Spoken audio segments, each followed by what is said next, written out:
Boa noite, pessoal. Hoje, nosso 10º encontro.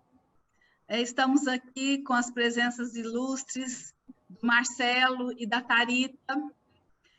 Vamos aí resgatar uma palestra que foi iniciada, mas por conexão não teve como acontecer, e hoje a Tharita está aqui com a gente novamente. Será a segunda palestra. Gostaríamos muito de agradecer os nossos palestrantes. Gostaríamos muito também de agradecer os nossos parceiros, Laço Azul, UFTM, Instituto Agronelli, e o Léo, que está aqui com a gente, da Agronelli, nos dando suporte técnico, que é muito importante. De vez em quando a gente tem aí umas questões técnicas, como tivemos agora, que o Marcelo caiu. Vamos aguardar ele voltar. Enquanto isso, eu vou dando os recadinhos. Não se esqueçam de assinar a lista de presença, as pessoas que estão frequentando e querem o certificado. A lista vai passar 2 vezes. No final, desculpa, no final da primeira palestra e no comecinho da segunda palestra, para dar a oportunidade de vocês lembrarem de assinar, ok?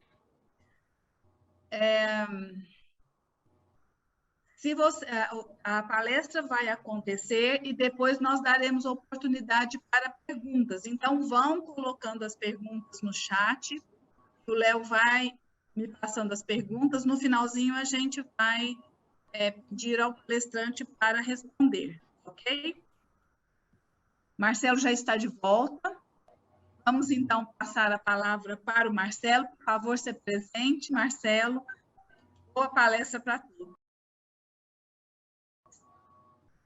Olá, pessoal. Boa noite já. Meu nome é Marcelo.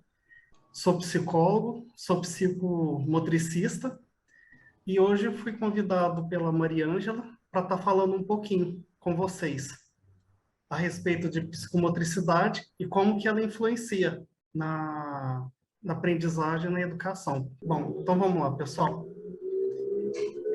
Já fiz uma pequena apresentação antes, já cheguei direto no finalzinho, mas eu gostaria de falar assim: quem eu sou? Sou o pai do Marcos Início, 16 anos, pai da Ana Carolina, que tem 9 anos, e ela tem T21, que a gente conhece como síndrome de Down, tá? Antes de eu ser psicólogo e psicomotricista, eu sou pai desses dois. Por que eu falei isso? Para poder caracterizar um pouquinho quem que nós somos. Nós somos o que a gente herda geneticamente dos nossos pais, mais as nossas vivências, coisas que vão acontecendo no nosso dia a dia, e mais o resultado dos afetos. Então, por exemplo, cada um que se aproxima de nós vai nos moldando de certa forma. Quando a gente tem uma experiência boa com certas pessoas, a gente pode aproveitar dessas experiências boas e assimilar, ou o contrário. A gente pode, às vezes, criar aversão de algumas situações, ou, inclusive, infelizmente, repeti-las. E aí, pensando nisso tudo, quem que nós somos? Eu, Marcelo, sou um ser humano com sonhos, com desejos, com falhas e com acertos, assim como o terapeuta também. E quem que é você? Pais, cuidadores? Também a mesma coisa. E aí acontece uma coisa assim incrível. Eu trabalho com terapia dos esquemas. E dentre os 18 esquemas tem um que chama, por exemplo, defectividade.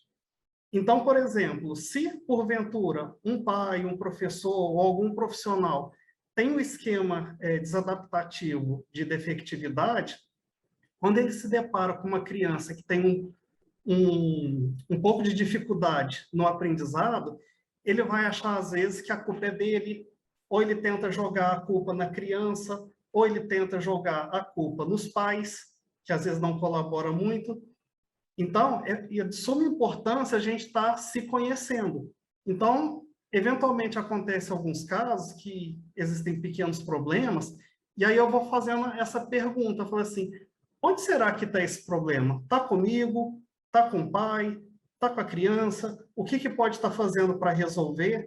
Quando a gente tem esse olhar um pouco macro, fica mais fácil da gente interpretar a situação e buscar uma solução, tá? Pensando também um pouquinho na terapia dos esquemas, praticamente todos os nossos esquemas acontecem enquanto criança. Então, conforme a gente vai trabalhando com a criança, a gente tem que ter esse olhar para ela, para ver o que ela está assimilando do ambiente dela, para a gente tomar um cuidado para não interferir no progresso das terapias. E aí, a gente chega na questão do aprendizado.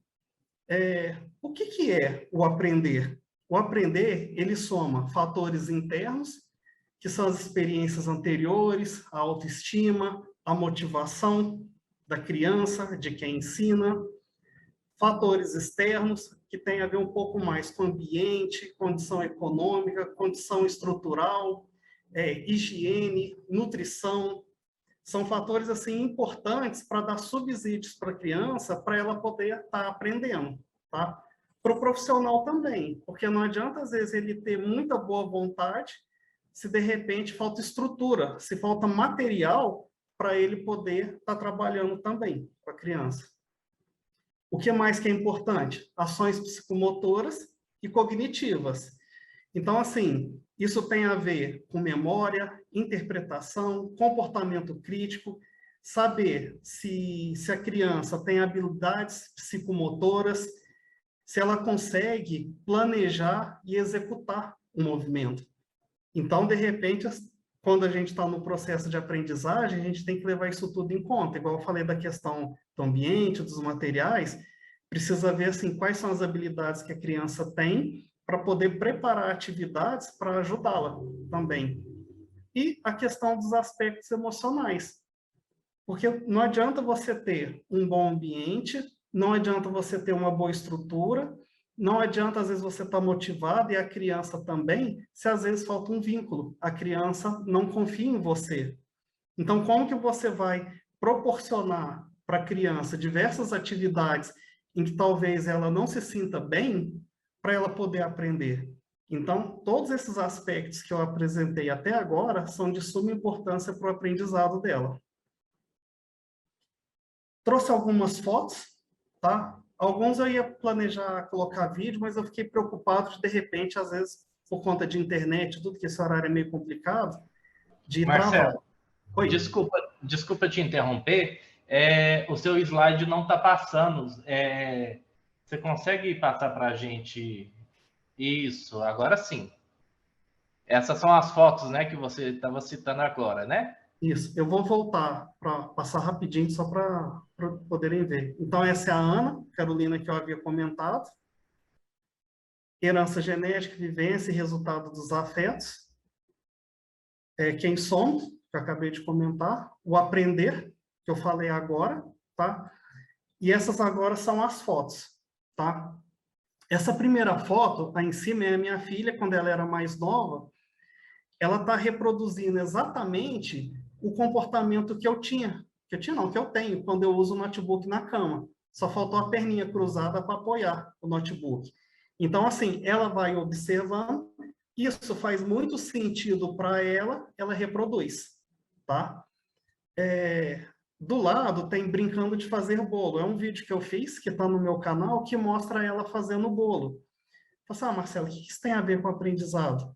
Tem um pouco a ver de observação, tem um pouco da vivência dela, né?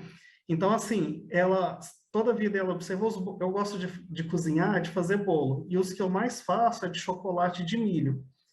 E nesse vídeo ela faz uma brincadeira, isso aí eu filmei por acaso, não foi nada planejado, eu estava passando pela sala, e ela estava brincando com a boneca, com o Bob Esponja, de fazer bolo, ela que arrumou toda essa estrutura aí, com um pano de prato, os pratinhos, a colherzinha, preparando um bolo e dando o bolo para o Bob e para a boneca. Ela fez o bolo de chocolate e de milho. Ou seja, são os que normalmente eu faço em casa. Se de repente fosse algo ruim, ela poderia reproduzir de maneira equivocada, porque às vezes ela não entende, ou às vezes ela poderia não fazer mais e isso ser uma situação adversa a ela. Mas ao lado direito, essa bagunça que está aí na sala, é ela que quando ela vai brincar, ela gosta de esparramar os brinquedos e você vai vendo assim que em alguns cantos tem algumas funções. É como se ela fizesse setores no meio da bagunça dela para ensinar. Bem na parte inferior dessa foto, dá para ver um bonequinho e alguns cadernos e livros na frente. Então, assim, como a gente brinca com ela, brinca não, a gente ensina ela algumas coisas, está sempre com algum material pedagógico, ela reproduziu isso com um boneco. Então, as vivências dela colaboram para ela ter esse tipo de comportamento. Quando ela chega na escola, com essas vivências que ela tem e que já está como se fosse um aplicativo instalado nela, fica muito mais fácil o aprendizado do que se de repente aparecesse de uma vez e for uma situação nova, tá? Então, vivências anteriores, como eu comentei antes, é muito importante. Essa foto que está aqui do lado é de um paciente meu. O interessante dele é que, assim, é a questão da frustração. Ele passou por outros profissionais que ele tinha uma certa dificuldade de executar alguns movimentos, e aí, quando ele tentava executar que ele não conseguia fazer, reproduzir, o que ele fazia? Ele espatifava os brinquedos para todos os lados, e aí, nisso, ele já não queria fazer mais, tá? E aí, o que eu tive que fazer? Pensando naquela zona de desenvolvimento proximal, colocar coisas que ele já conseguia fazer para ele executar bem, para depois ir aumentando gradativamente os desafios para ele, até chegar um momento que ele consegue fazer sozinho de uma maneira assim muito rápida e consegue fazer já consegue ter habilidade e já montar de maneira extremamente hábil.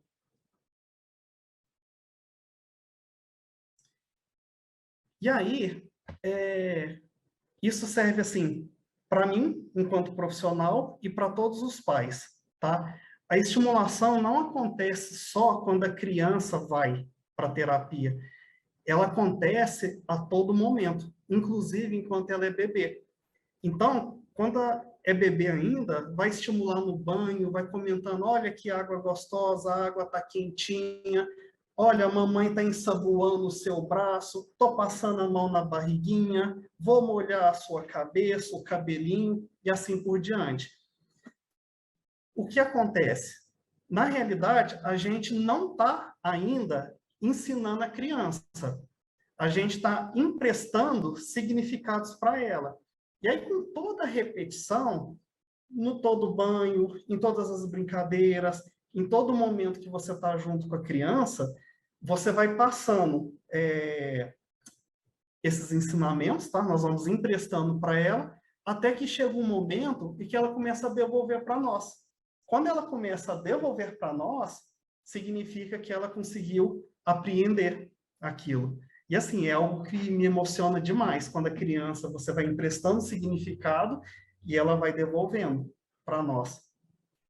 Comentei essa situação, enquanto é bebê, tá? Mas aí depois tem outros no decorrer do desenvolvimento dela. Então, por exemplo, quando ela já está se movimentando, então ela vai subir uma escada, então a gente já começa a ensinar outros conceitos. Ah, vamos subir a escada? Vamos descer a escada? Aí coloca em cima da mesa, embaixo da mesa, de um lado, de outro, dentro, fora, perto, longe. E aí a gente vai passando tudo isso para ela. E aí, de tanto repetir, ela vai apreender isso. Então, a gente, às vezes, não precisa ficar parado, esperando o momento de ensinar. Eu lembro com a minha filha, ela fazendo uma atividade na escola, tiraram algumas fotos de alguns colegas, e aí, na atividade, tinha que falar assim para ela, quem está à sua frente? Quem está atrás de você? Então, isso aí, ela ainda não tinha tido a experiência com a gente ainda. E aí, para poder ensiná-la, o que nós precisamos fazer? foi, sentamos ela, eu e o meu menino, nós colocamos nas posições, ela ficou no meio, eu fiquei atrás e o meu menino na frente dela. Então, como que ela ia aprender isso? Pegava a mãozinha dela e passava na cabeça do meu menino que estava à frente. Ana, olha, o Marcos está na frente. E aí depois pegava a mãozinha dela, olha, o papai está atrás. Tá vendo que a gente está emprestando significado para ela e ela está aprendendo com o corpo dela. Então, às vezes, não adianta colocar várias, igual tinha a foto, e você falar, ó, fulano está na frente, fulano está atrás. Não, ela precisa experienciar com o próprio corpo. E aí a gente ia mudando de posição, às vezes colocava um boneco, ela sempre no meio. Quando eu percebi que ela já estava entendendo o que era à frente e o que era atrás, eu mudei ela de posição. Então, ela já não era o centro mais, ela já estava em outra posição. Ela poderia ser a que estava atrás e ter ou eu, ou o meu menino, ou um boneco na frente. Então, ela tinha que entender que o ponto de referência mudou, tá? E esse ponto de referência mudando, muda também as respostas. E aí foi um outro momento para ela perceber essa questão do ponto de referência, pegando a mãozinha dela, passando, entendendo como que estava, até que ela aprendeu. Falando assim parece fácil, mas foram quase 2 horas para fazer uma atividade de escola, tá? Então, se a gente faz isso na forma de brincadeira para ela, no decorrer do desenvolvimento dela, quando ela chegasse nesse momento, ficaria muito mais fácil, tá? Então, desenhar, colorir, fazer brincadeiras com ela, às vezes até alguma utilidade dentro da casa, de separar por critério. Igual, diferente, cores, formas, separar feijão, colocar os feijãozinhos, as pedrinhas que vêm para separar, entendeu? Ela fazendo essas atividades, ela está num processo também de aprendizagem. Isso é muito importante. E aí, quando chega no momento que ela precisa muito, como eu comentei do feijão, ela já vai entender o que é o objeto igual, o que é o objeto diferente, o que ela tem que deixar e o que ela tem que retirar, tá? Essa questão de ensinamento das cores, vou colocar também uma experiência nossa, que foi muito bacana. Fomos certa vez no Parque das Barrigudas e tem aqueles lixos de coleta seletiva lá. E aí a gente estava brincando no parquinho, então era um momento assim tranquilo, especial para ela. Depois que ela brincou muito, a minha esposa sentou numa das cadeiras e aí começou a mostrar o lixo para ela. Aí ela mostrou lixo de tal cor, lixo de outra cor, lixo de outra cor. E depois colocava a mãozinha dela, Ana, põe a mão no vermelho, Ana, põe a mão no azul, Ana, põe a mão no amarelo, no verde. E depois, quando ela foi fazendo isso, aí deixou ela sozinha e aí a gente foi dando o comando. Ana, coloca a mão na cor tal. Ana, coloca a mão na cor tal. E ela conseguiu fazer. Então, num momento de lazer, num momento em que ela estava tranquila e feliz, ela estava apta, tranquila, para poder aprender alguma coisa. Então, às vezes, a gente não tem que esperar o momento da escola, o momento da atividade. Às vezes, num lazer, pode ser muito importante para ela estar aprendendo alguma coisa, tá? Experiências sensoriais, quente, frio, áspero, macio, duro, mole. Então, a gente vai colocando a mão, isso aqui está quente ou está gelado? Certa vez eu fiz uma atividade com uma criança, eu coloquei um monte de bolinha de gude no freezer. As bolinhas ficaram bem geladas. E tinha uma que estava em temperatura um pouquinho mais quente, que eu tinha colocado ela numa água e aqueci um pouquinho no micro-ondas. Então, dentre essas bolinhas, a criança tinha que estar procurando qual que era a bolinha quente. E aí ela ia colocando a mão em todas as bolinhas até encontrar a bolinha quente, tá?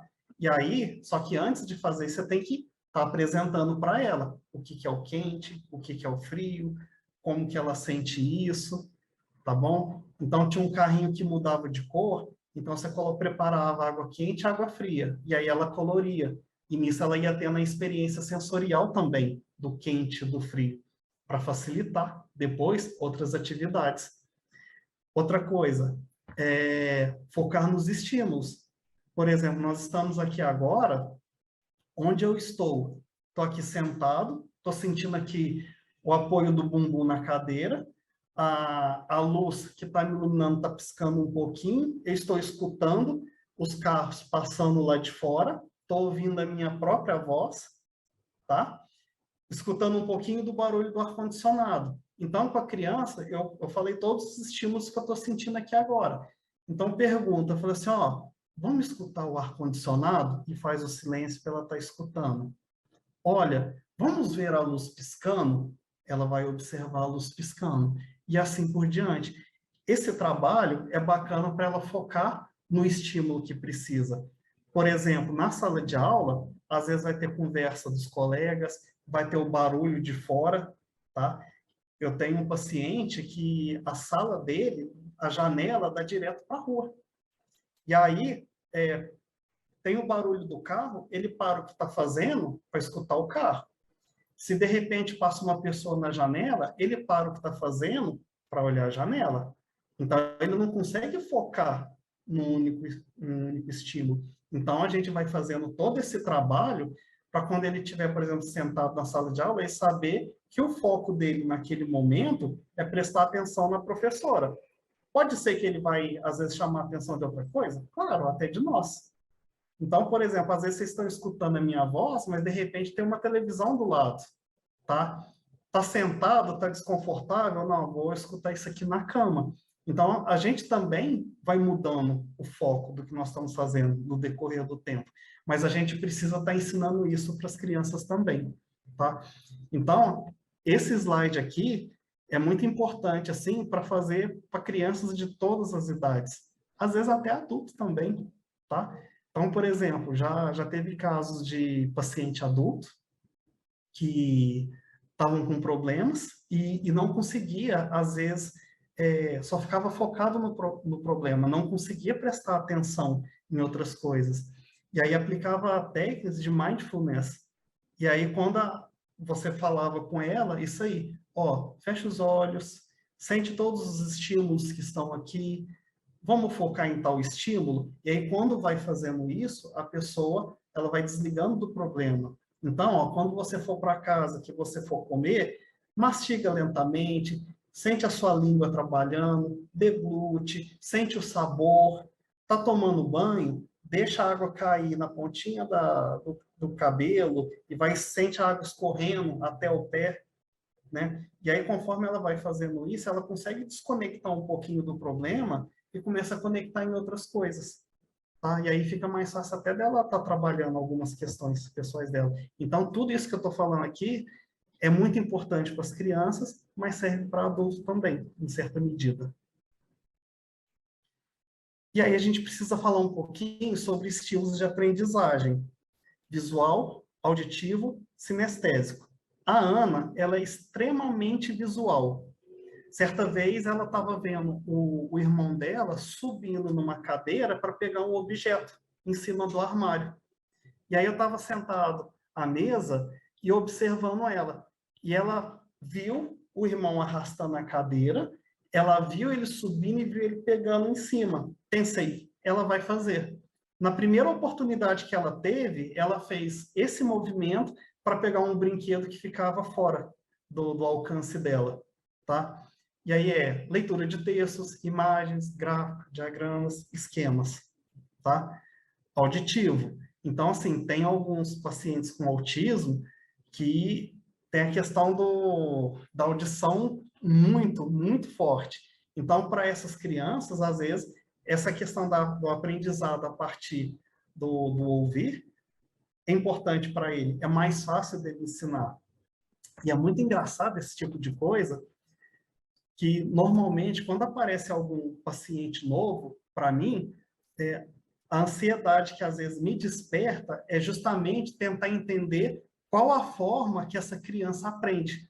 Que a partir do momento que eu percebo qual é a melhor forma de ensinar para ela, o tratamento dela flui.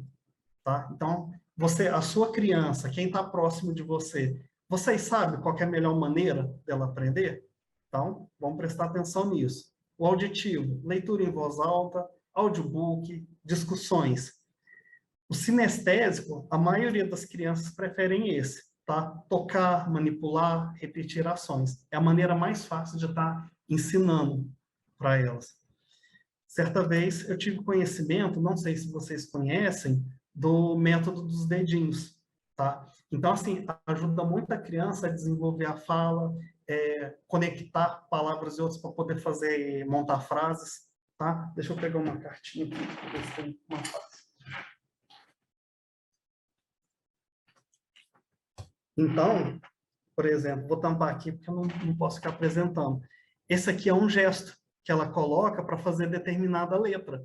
Então, quando ela faz esse gesto aqui, quando apresenta para a criança começa a interpretar qual que é aquela carta. Tive um paciente uma vez com autismo, ele não conseguia gravar as letras do alfabeto. E aí eu apresentava a cartinha para ele e fazia os movimentos. E aí a gente ia trabalhando, eu apresentava as letras e ele tinha que repetir qual que era o nome da letra, né? E às vezes ele não lembrava. E aí eu fazia qual que era o gesto, aí ele lembrava, tá? Então, assim, esse método dos dedinhos, ele trabalha o visual, porque a criança está vendo o gesto, tá? Trabalho auditivo, porque você está falando com ela, e o sinestésico também, porque ela pode estar manipulando a cartinha, tá bom? Então, isso é importante. Vou repetir a pergunta agora. Qual desses estilos de aprendizagem que é da sua criança, ou das suas crianças, né? Pode ser ter um professor aqui e tudo mais. Não sei se vocês conhecem como que funciona o aprendizado. Vou explicar aqui rapidinho para vocês entenderem e terem uma ideia, tá? Então, lembra que eu comentei no slide anterior da questão, assim, dos estímulos do ambiente?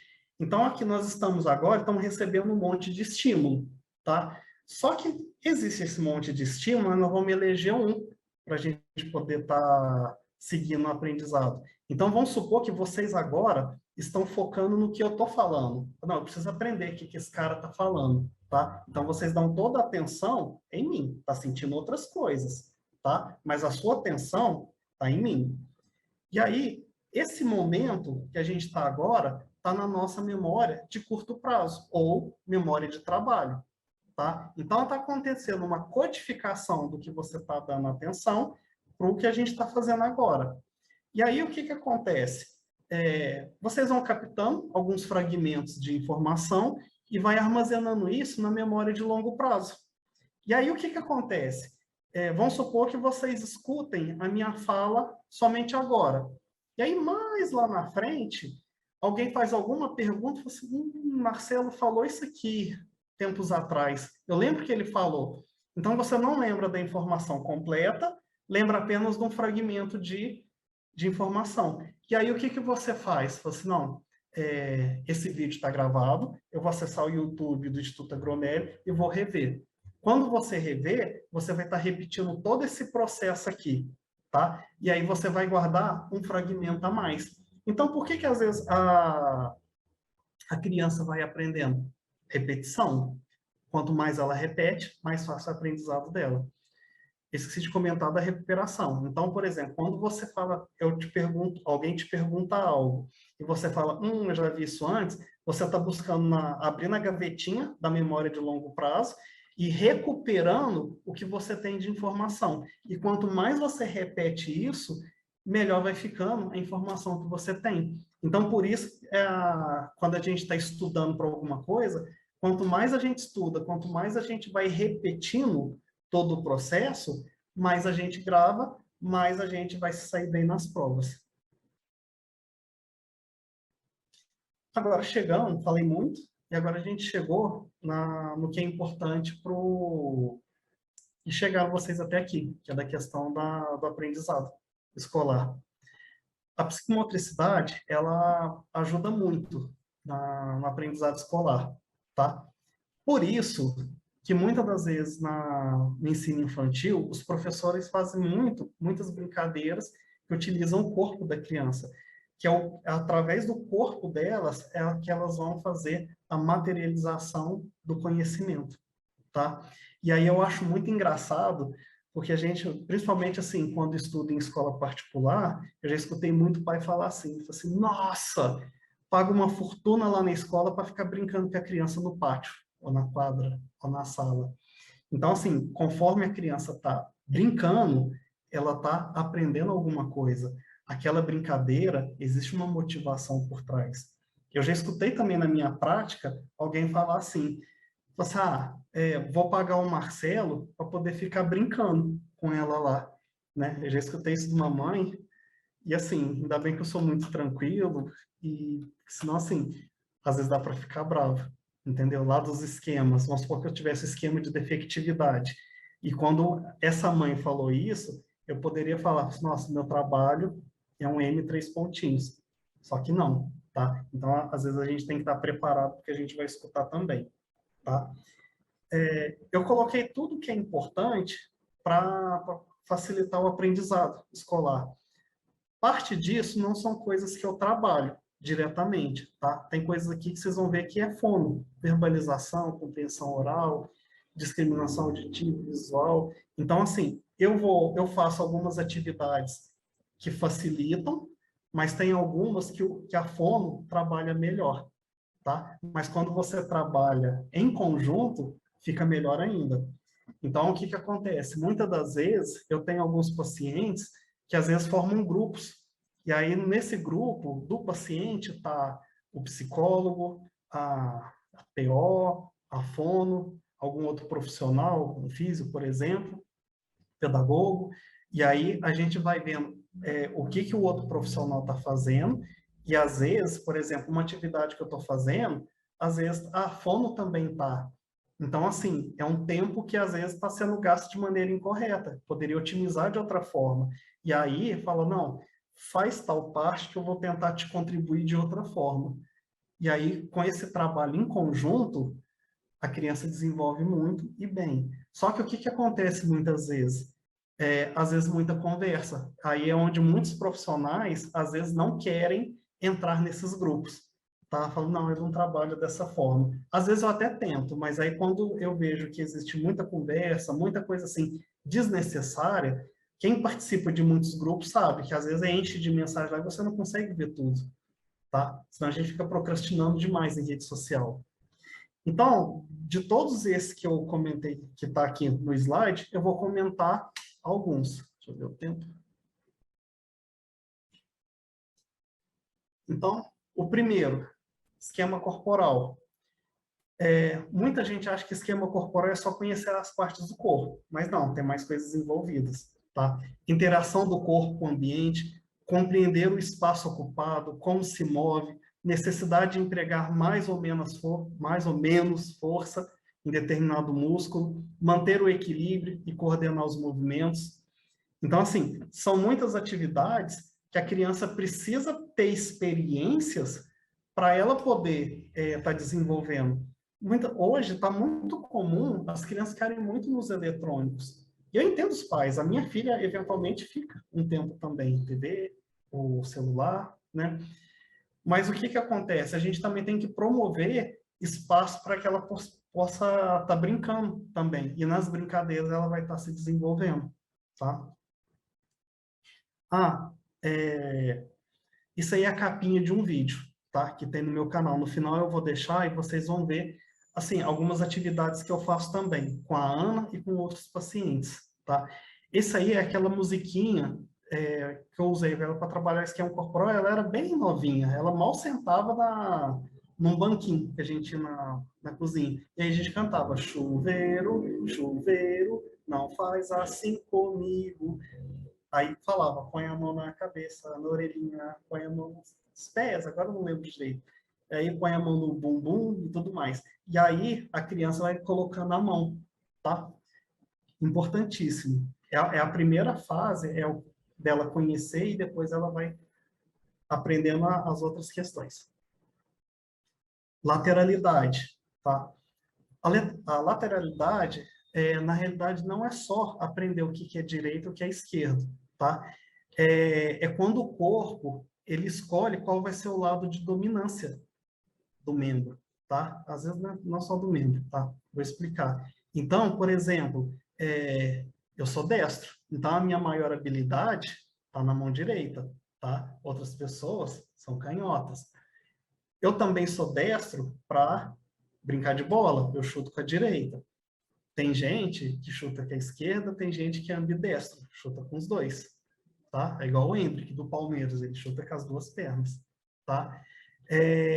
Outra coisa, não é só mão e pé, tem a questão do olho também. Quando a gente vai pegar alguma coisa assim, vou pegar essa fichinha que está aqui do lado. Tem um desenho, não vai dar para vocês verem, de uma estrelinha aqui.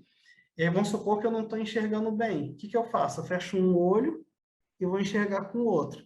O que acontece? Quando eu fecho um olho e vou enxergar com o outro, significa que esse olho está mais especializado para a função do que esse outro, tá? A mesma coisa o ouvido. Espero que vocês não fiquem escutando coisas atrás da porta, tá? Não façam isso, crianças. Mas vamos supor que você precise fazer isso em algum momento. Então, o que você faz? Você chega pertinho da porta com o ouvido direito ou com o ouvido esquerdo? Tá? Tá vendo que mesmo nisso você tem um lado que é especializado? Então, como que a criança vai especializar? Tendo oportunidade de agir, tá? Só que assim, quanto mais rápido ela se especializar, mais rápido ela vai ganhar habilidade para estar fazendo um monte de coisas, tá?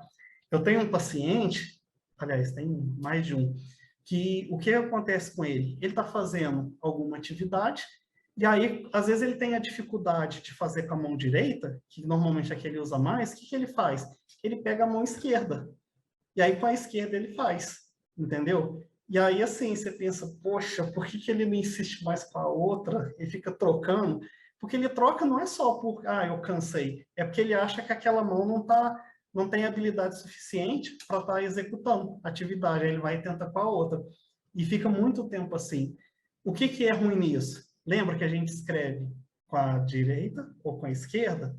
Então, talvez ele vai demorar um pouquinho mais no processo de escrita dele, porque ele ainda não tem a habilidade, não escolheu a dominância de qual a mão que ele vai utilizar. Tá? Coordenação motora global. Essa daqui, ela trabalha com os grandes grupos musculares, tá? Então, você pensa de executar alguma coisa, planeja e vai executar, tá? E aí esses grandes grupos musculares é que vão agir. Então, por exemplo, eu coloquei essa fotinha da Ana para subir e descer esses steps, tá? Nesse dia, para ela rolar ou fazer cambalhota nesse EVA, tá aí, nesse tatame, tá? Então, assim, para esses movimentos que ela faz, são os grandes grupos musculares. Brincar com bambolê, por exemplo, tá? E lembra que, por exemplo, eu falei anteriormente da questão de falar do significado? Isso aí é uma atividade que dá para você estar trabalhando. Então, quando ela vai subir o step, fala subiu. Quando ela vai descer, desceu. Tem o outro na frente? Subiu, desceu, deu a volta. Vai fazer a cambalhota, vai rolar? A cambalhota. Agora você vai rolar. Então, é o que eu falei, a gente está emprestando o significado para a criança. Ela vai te devolver em algum momento. A coordenação motora fina, ela trabalha com os pequenos músculos. Então, assim, é aquele movimento, assim, mais delicado, tá? E aí, já vou falar junto à visomotora, que as duas praticamente trabalham juntas, tá? A visomotora é o trabalho, assim, em conjunto. Olho-mão ou olho-pé. Então, vamos supor, se eu vou empurrar alguma coisa com o pé, eu estou olhando o pé e empurrando o objeto com o pé, tá? Então, é uma atividade visomotora, tá? Só que é olho-pé. O que a gente mais usa é olho-mão, ou óculo manual. E aí, eu coloquei, por exemplo, essa atividade aí, fica de sugestão também, tá? Eu ia pôr o vídeo, mas ia ficar muito longo. E aí, Qual que era essa atividade? Vocês estão vendo que tem o brinquedo aí, tem as fichinhas pequenas, tá? E tem a fichinha maior. E aí, eu vou dando o comando, aí a criança tem que executar. Então, por exemplo, eu falo, fichinha pequena dentro. Aí ela tem que pôr no brinquedo. Fichinha grande dentro. Aí eu já estou ensinando, ó, pequeno, grande, dentro. Esse potinho verde que está aí é o fora. Então eu dou o comando para colocar, por exemplo, essa fichinha verde, ó, fichinha pequena fora. Aí ela tem que pôr lá em cima. Se eu falar que é, por exemplo, vocês vão ver que tem vermelho pequeno e vermelho grande. Aí eu falo, fichinha vermelha, grande, fora. Ela tem que fazer. Olha o tanto de coisa que está envolvida. Fichinha, vermelha, cores, grande, né, tamanho, e fora.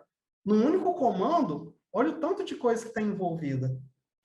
Claro que a gente não começa dessa forma. A gente começa com atividade simples, só dela colocar, né? Lembra que eu falei? A zona de desenvolvimento proximal? Então, a gente faz o que a criança, primeiro ela tem a habilidade, e depois a gente vai aumentando lentamente o desafio, até chegar, por exemplo, numa atividade dessa que eu fiz. Temporalidade, tá? Vamos supor o seguinte, uma criança joga um objeto, uma bola, para outra. Ela tem que calcular a velocidade da bola e como ela vai estar segurando, ou ela vai arremessar, tá? Então, tem a ver isso aí, é o objeto em relação ao corpo, em relação ao espaço, em relação ao tempo. Quando nós estamos na estrada, nós vamos fazer uma ultrapassagem, a gente desloca o carro para ver se dá para ir, e a gente calcula qual que é a velocidade que a gente tem que ter para fazer a ultrapassagem, e se vir um carro, se a velocidade vai ser suficiente para você passar antes do outro carro se aproximar. Temporalidade, tá? Olha o tanto de cálculo que a gente vai fazendo sem perceber. Então, a temporalidade a gente vai trabalhando com a criança desde pequeno, e quando ela se torna adulta e vai, por exemplo, dirigir, existe isso. Vai atravessar a rua, você está vendo um carro lá na frente. Então, ela avalia, fala assim, dá para eu ir? Se dá para eu ir, eu posso ir devagar ou eu tenho que ir correndo? Tá? Então, é muito importante estar trabalhando isso também. E aí, o que acontece? Ah, Marcelo, você falou, mas eu não entendi. Por exemplo, o que isso aí vai facilitar na alfabetização, por exemplo, do meu filho? Você falou e eu não estou entendendo nada disso. Então, vou comentar agora. Então, vamos supor o seguinte. Do lado esquerdo, vocês estão vendo que existe, por exemplo, uma pequena haste. Vou dizer aqui por caneta, vamos supor, é um pequeno traço. E embaixo um círculo.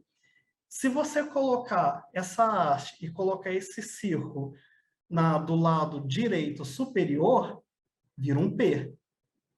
Se colocar do lado esquerdo, vira um Q. Se colocar do lado inferior esquerdo, é D, inferior direito, o B. Não acredito. Como que a criança vai aprender isso tudo? Opa! Lembra lá atrás das experiências que nós vamos proporcionando para ela? Todas as experiências que nós vamos proporcionando vai chegar aqui, tá? Vai chegar aqui.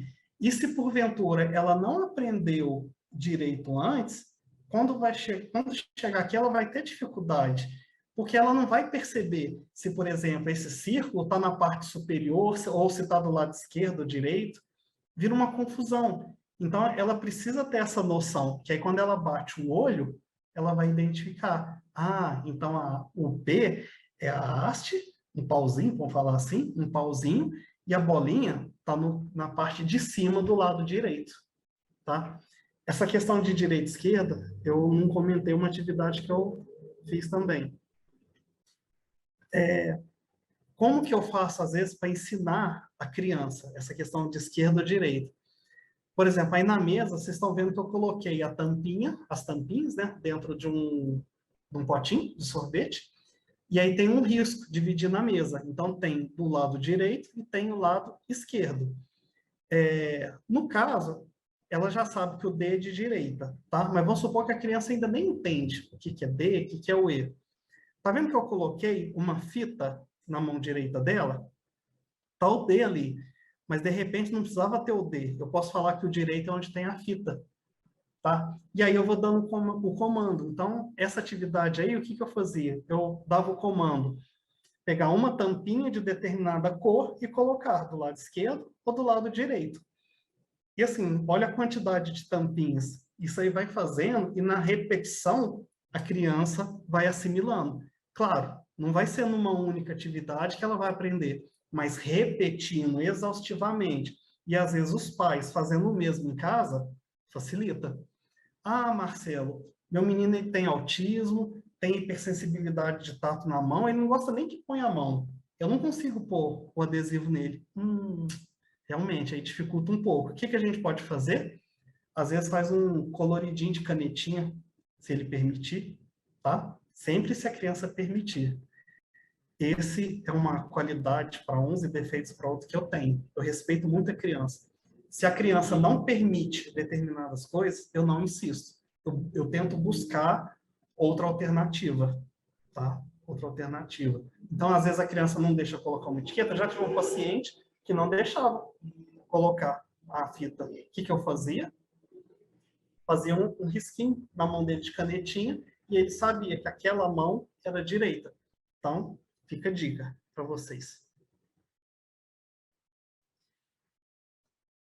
E aí, o que que acontece? Vocês viram no decorrer de todos esses slides a importância das atividades psicomotoras.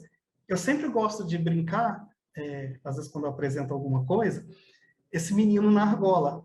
Porque eu coloco assim, ele está brincando ou aprendendo a escrever? Você fala assim, Marcelo, tem nada a ver escrever ali. Opa, não tem? Quando ele está balançando na argola, ele está trabalhando a dissociação do movimento de punho e do ombro. E quando você escreve, o que que acontece? Então, são atividades que ajudam. Ah, mas onde que eu arrumo a argola, Marcelo? Ah, às vezes você não precisa arrumar uma argola. Às vezes você pode ir na praça e tem aqueles brinquedos tipo de macaco que as crianças vão passar na mão, entendeu? Aqui no consultório eu tenho um trapézio. Tem também um braqueador, que é desse de ficar passando a mão, tá? Então eu vou fazendo isso com determinadas crianças.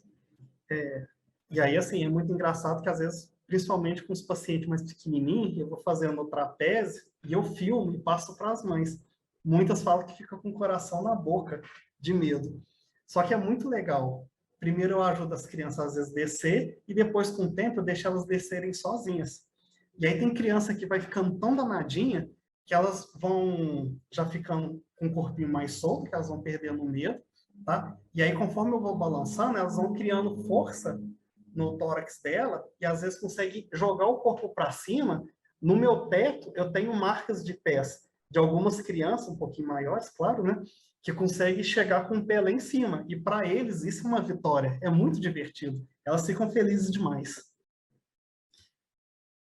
E aí, o mais importante de tudo, e que a gente chega lá naqueles slides iniciais lá, conforme a criança vai tendo as experiências, ela vai tendo mais confiança naquilo que ela faz. Lembra do menininho que eu falei da frustração? Conforme ele vai fazendo as atividades, ele vai tendo mais habilidades, ele vai ficando mais confiante. Qualquer desafio que vai propor, ele sabe que se ele tentar,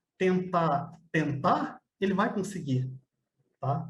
Então, isso é de suma importância. Repetição, tá? Fazer as atividades aumentando devagar o nível de dificuldade e de desafio. Não vou falar nem dificuldade, falo nível de desafio, que a criança precisa se sentir desafiada para ela poder fazer as atividades, tá? Que aí ela vai gerando confiança, qualquer coisa que você joga para ela, ela está apta a pelo menos tentar, tá? Conseguir ou não é com o tempo. Coloquei mais alguns slides falando assim do que é esperado, tá? Vou ler para a gente passar mais rápido, que isso é o esperado.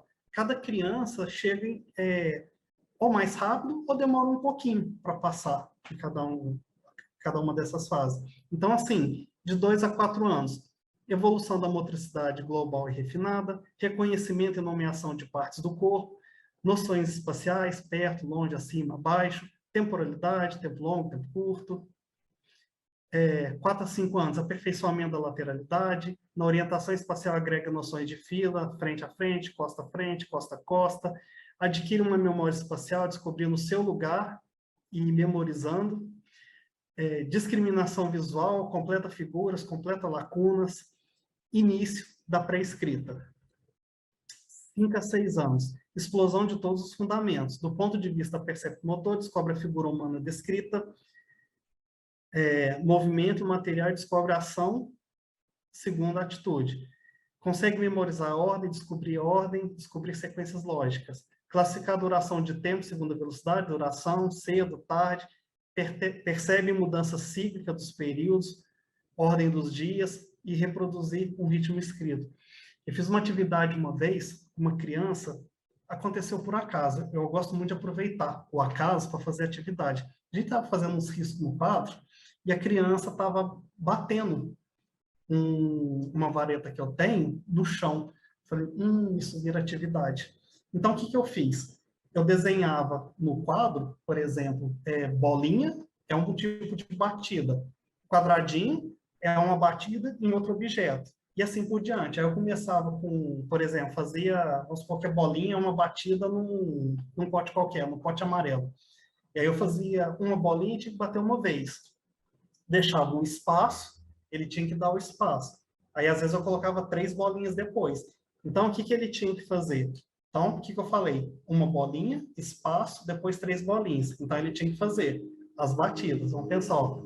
Uma, tempinho, 1, 2, 3. Memorização, ritmo, aconteceu do nada, tá? Então, a gente, às vezes, tem que aproveitar a oportunidade de pegar o gancho que a criança está dando para a gente aproveitar e inserir o estímulo, tá? Eu tenho diversos jogos, então, às vezes, eu brinco com os jogos da maneira que tem que brincar, às vezes eu pego o jogo para fazer uma outra coisa, e aí, por exemplo, algumas crianças que têm rigidez mental, quando eu proponho de fazer de outra maneira, é uma maneira de eu quebrar a rigidez mental dessa criança. Tinha um paciente com autismo uma vez que ele tinha brincado no outro terapeuta daquele de empilhar, esqueci o nome agora do joguinho.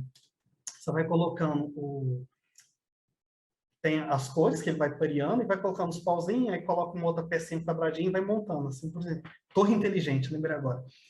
E aí, para ele, eu sabia que ele não ia conseguir montar a torre toda. O que eu fiz? Eu esparramei as pecinhas no chão e ele tinha só que parear, colocar lá. Então, assim, eu estava, lembra, do mais fácil para o mais difícil? Então, eu fui fazendo isso com ele. Só que quem disse que ele queria fazer? A rigidez mental dele. Então, ele queria, de toda maneira, parar do jeito que eu estava fazendo, para fazer do jeito que ele havia aprendido com o terapeuta. Então, assim, nessa ginástica que nós fomos fazendo, eu o convenci que seria interessante ele fazer a minha maneira. E ele fez. Ele fez. Então, assim, foi o primeiro momento que eu consegui quebrar um pouquinho da rigidez mental dele. Então, eu utilizo os jogos e as brincadeiras para fazer criar um monte de situação. Isso é muito bacana, tá? Levando em consideração a criança e respeitando ela, certo? Pensando nisso tudo que eu falei, eu falo para vocês que o brincar é o melhor estímulo. E o melhor consultório que a gente tem em Uberaba é o Parque das Barrigudas. Lá é um consultório a céu aberto.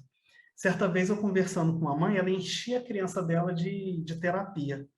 E a criança, assim, ela vinha comigo várias vezes na semana e eu falava para ela, pessoal, não tem necessidade de você vir tantas vezes na semana. Vamos fazer o seguinte, leva ele final de semana no parque, deixa ele brincar, deixa ele sentir o que cada brinquedo lá vai proporcionar. Aí ela fala assim, mas não tenho tempo. O tempo que você está gastando tá no trânsito, trazendo para cá, ficar esperando na recepção, pegar o filho, ir para casa, ir para outro lugar, fica lá 40, 50 minutos brincando no parque, para a criança ter essa experiência, conviver com outras, tá? Que às vezes só convive com outra criança na escola. Então, é uma oportunidade muito grande, tá? Então, por exemplo, brincar em casa. Uma brincadeira dessa da amarelinha O que estimula? Ritmo, equilíbrio, força, orientação espacial, controle corporal, coordenação visomotora, coordenação motora fina, senso de prioridade, numa única brincadeira, tá? Brinquedos públicos ou particulares. Então, às vezes, você vai num restaurante que tem a área Kids. Então, deixa a criança lá brincando, entendeu? Tem monitor. Às vezes, se o monitor às vezes, não quiser ficar com a criança, fica você um pouco lá perto dela e proporciona para ela também essa experiência. Então, por exemplo, esses 2 brinquedos que eu coloquei, um numa área Kids e esse outro no Parque das Barrigudas, essa é a Ana, logo que liberaram o parque durante a pandemia ainda, né? Foi 2021. Então, esses 2 brinquedos, o que trabalha? Força, equilíbrio, orientação espacial, controle corporal, coordenação visomotora, tá? Então, às vezes você está lá tomando um chopinho, tranquilo, comendo alguma coisa, e seu menino está lá se divertindo e está se estimulando. Outra coisa muito importante, traçar objetivo em conjunto com o profissional, tá? Colocar onde a criança está e aonde vocês querem chegar. Muitas das vezes eu pergunto para os pais, quem me indicou, tá? Para eu saber, assim, se a pessoa é uma pessoa que conhece bem o meu trabalho, qual que é a expectativa dela, se ela já conhece, se ouviu falar do meu trabalho, qual que é a expectativa dela e o que ela gostaria de atingir primeiro. Porque, assim, igual eu sou pai de uma criança deficiente, a minha criança é a minha universidade. Eu sei muito sobre ela. O profissional que está chegando, ele conhece bem a teoria, tá? Mas não conhece bem aquela criança.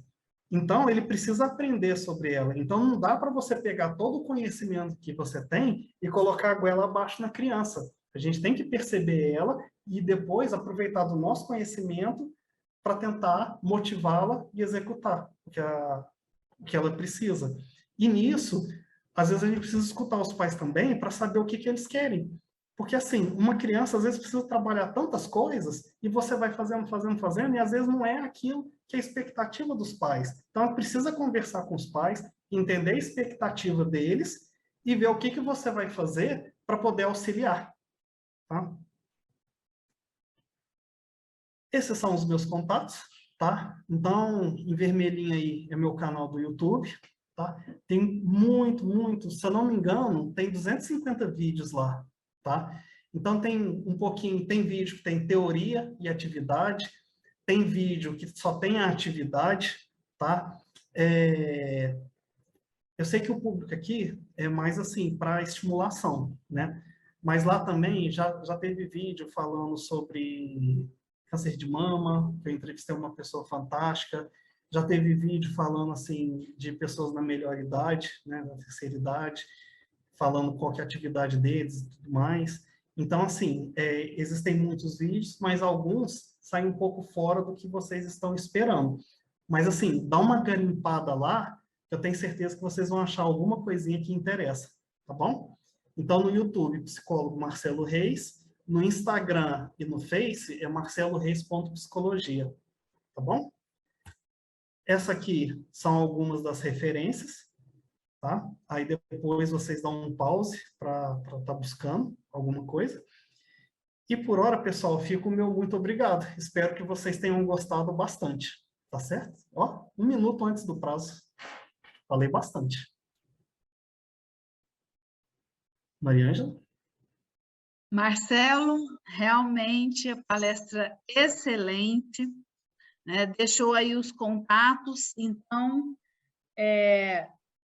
quem precisar de entrar em contato para esclarecer alguma dúvida, pode acessar esses contatos, pode encaminhar para você por esse... Aqui tem um do Instagram, né? Eu respondo todas as mensagens. Às vezes eu demoro um pouquinho, tá? Mas eu respondo todas. Mais uma vez, muito obrigado. Muito obrigada pela sua participação, por disseminar aí o seu conhecimento, dividir o seu conhecimento com a gente. Eu que agradeço a oportunidade.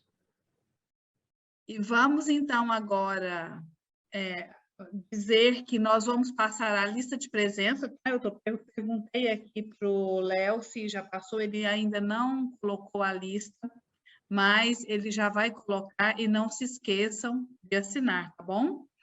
E eu gostaria, então, de chamar agora a Tharita, que vai também falar com a gente sobre os direitos da pessoa autista.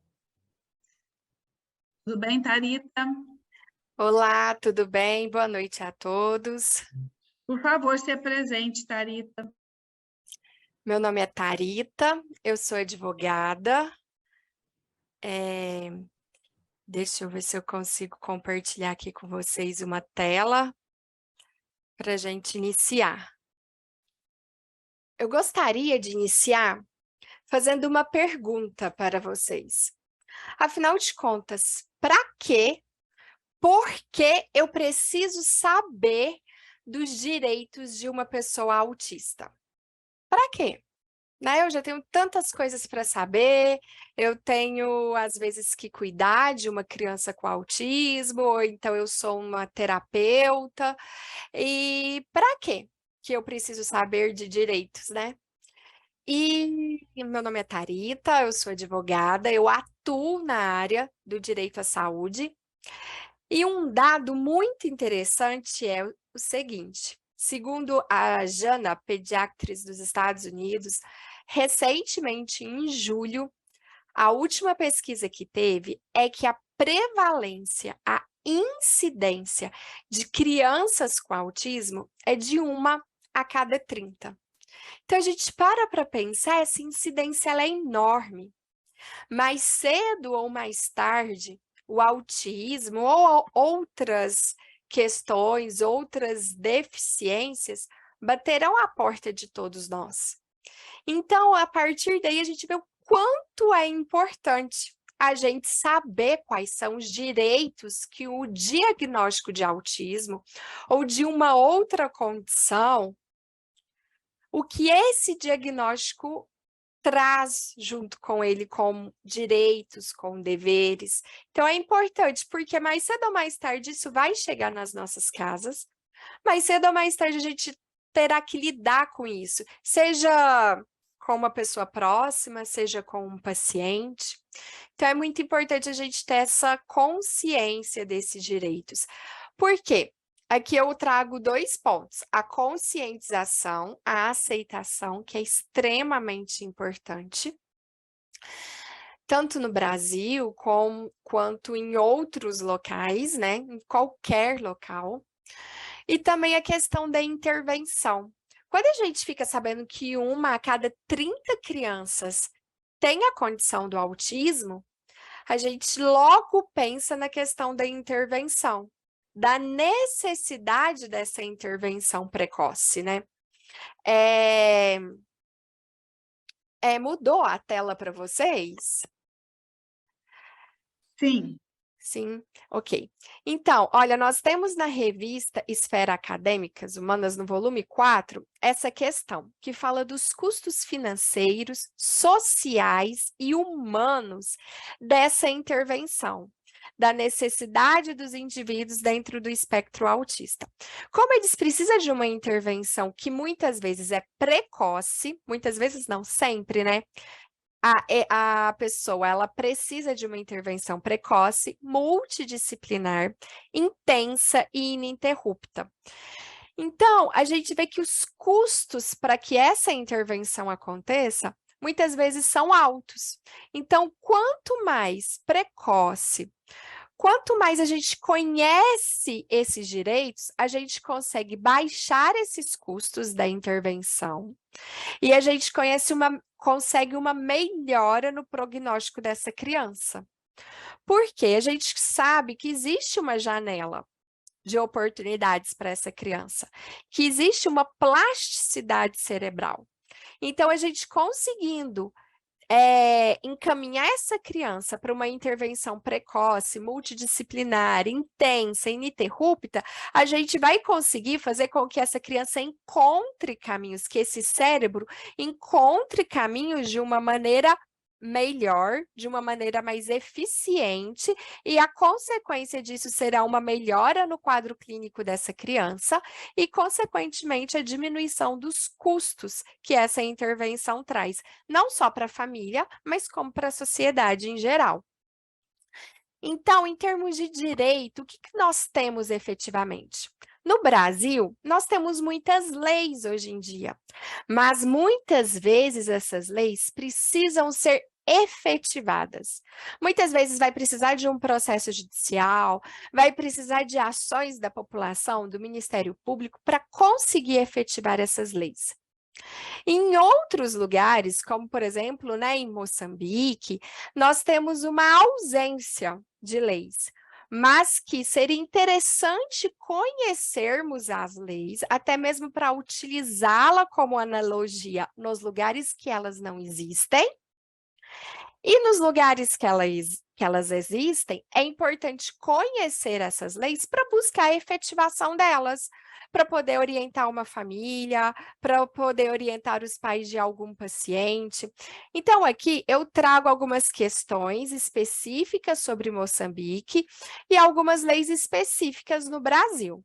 Então, eu vou começar citando aqui essas leis, e aí eu trago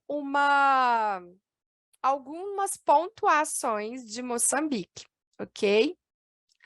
Então, vou começar aqui com o Brasil, vou citar essas leis e depois eu vou explicar o que cada uma delas significa. No Brasil, nós temos, então, a Lei 13.146, o Estatuto da Pessoa com Deficiência, a Lei 12.764, Proteção dos Direitos da Pessoa com Transtorno de Espectro do Autismo, a Lei 9.961 e a Lei 9.656, além de outra lei muito recente, aprovada agora em setembro deste ano, que é a Lei 14.545, desculpe, que são as leis que regem os planos de saúde e que é muito importante no Brasil, já que são muitas pessoas e muitas crianças que dependem de plano de saúde no nosso país. Nós temos o CDC, que é o Código de Defesa do Consumidor, o CPC, que é o Código de Processo Civil, o ECA, Estatuto da Criança e do Adolescente, a Constituição Federal, a Constituição Estadual, no caso de Minas Gerais, a Lei Orgânica e ainda a Declaração Universal dos Direitos Humanos, que foi recepcionada pela nossa Constituição Federal como norma constitucional. Então, todos estes são instrumentos legais que nós temos no Brasil que auxiliam e que trazem direitos, né, à criança a criança autista. Já em Moçambique, qual que é o cenário que nós teríamos?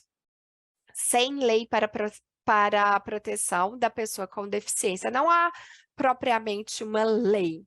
O que eles têm? Eles são signatários de vários protocolos internacionais no tema.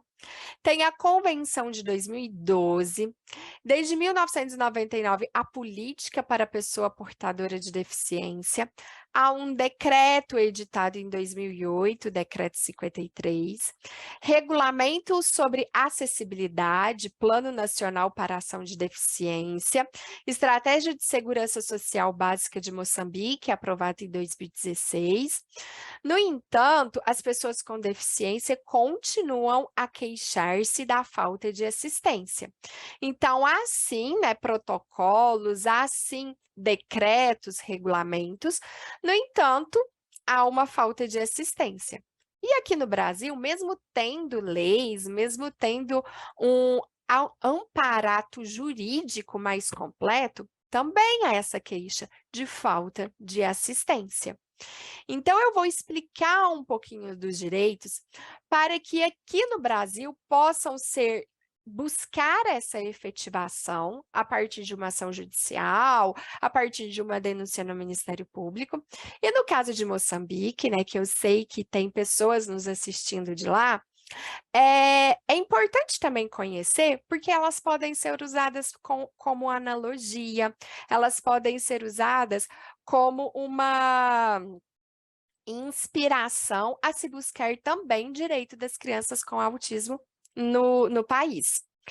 Então, o primeiro direito que eu gostaria de focar com vocês é essa questão aqui, ó, da redução da carga horária do servidor público estadual ou federal. No Brasil, temos, então, uma legislação que garante que quando o pai ou a mãe da criança com diagnóstico de autismo é um funcionário público federal ou um funcionário público estadual, esse genitor terá o direito de reduzir a carga horária, a fim de quê? De cuidar da criança. Porque sabemos que ela precisa, lembra lá no início falamos da intervenção precoce, multidisciplinar e intensa? É uma intervenção intensa. É necessário que o pai ou a mãe tenha uma disponibilidade de horário para levar este filho às terapias, que são intensas, a muitas vezes tentar generalizar o tratamento em casa. Então, o profissional, o fonoaudiólogo, ou o terapeuta ocupacional, ou o psicólogo, o psicomotricista, o psicólogo ABA, enfim, o tratamento que aquela criança fizer, muitas vezes esse profissional vai orientar pais para que generalize o tratamento que é feito ali na clínica, naquele ambiente controlado, generalize no ambiente domiciliar, generalize na pracinha, generalize na escola, né?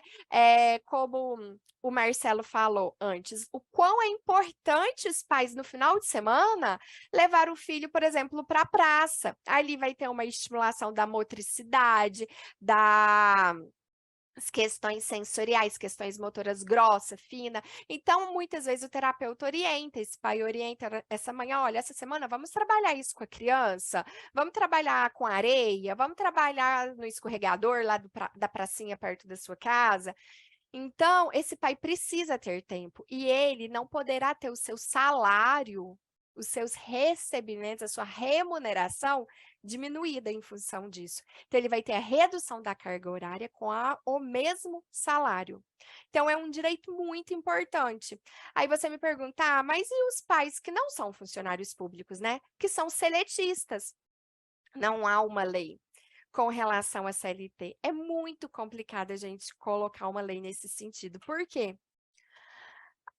Esse pai poderia sofrer uma retaliação do empregador, que poderia mandá-lo embora por outro motivo. Ele não vai falar assim, vou te mandar embora porque você tem um filho autista e porque você tem direito à redução da carga horária e isso vai me trazer prejuízos na minha empresa, tchau. Ele não vai falar assim abertamente, mas ele pode criar artimanhas para mandar a pessoa embora por outro motivo qualquer. E seria dificultoso para que judicialmente a gente provasse, olha, juiz, na verdade, esse empregador mandou o pai embora, não é por esse motivo aqui que ele falou, mas é porque ele tem um filho autista. Então, seria dificultoso a gente reunir provas para isso. Então, às vezes, pode até acontecer de pais entrarem na justiça e pedir que essa lei da redução da carga horária seja aplicada para empresas seletistas, para contratos de trabalho regidos pela CLT, e aplicar essa lei do funcionário público de forma analógica, por analogia, ou seja, não tem uma lei específica para funcionário da CLT, mas use essa lei que é para o servidor público. Pode até ser que haja esse tipo de ações, mas são difíceis, são dificultosas justamente por abrir margem a retaliações dos empregados. Mas quando o servidor é público, é bem mais tranquilo de utilizar essa lei, de utilizar esse direito. É um servidor público, é um servidor que tem estabilidade e é um servidor com um filho com diagnóstico de autismo, então ele tem esse direito de redução da carga horária para cuidar, para tratamento deste filho, enquanto este filho precisar. Daí é importante relatórios dos médicos, relatórios detalhados, para explicar a necessidade dessa criança naquele momento de ter um tratamento intensivo, precoce, e que precise ali do acompanhamento do pai ou da mãe, certo? Depois, né, vai abrir a perguntas, e aí qualquer dúvida que surgir, tá? Eu estou à disposição para responder. Vou falar agora desse próximo direito, isenção do IPVA, ICMS e IPI na compra do carro novo. Veja bem, quando vai comprar um carro novo, é possível que os pais obtenham todos esses descontos. O IPI, ele é obtido na Receita Federal, o ICMS e o IPVA na Receita Estadual. Lá na Receita Federal, eu vou neste site, aí eu vou lá onde encontro o CISEM, tem o relatório, o laudo médico que precisa ser respondido e enviado no mesmo local. Em 72 horas, a Receita Federal disponibiliza a resposta. Se estiver tudo ok com o laudo médico, eles darão a isenção do IPI. Esse laudo médico, ele precisa ser feito por um médico credenciado ao SUS. A lei diz isso. Tem que ser um médico credenciado ao SUS. Então, por exemplo, em Uberlândia, as UAS, as unidades básicas de saúde da família, tudo tem médicos que podem responder esse relatório. E até mesmo o CAPSI, né, o CAPS infantil, aqui na cidade de Uberlândia, também tem profissionais neurologistas da infância, psiquiatra da infância, que têm a competência para responder esse relatório médico, né?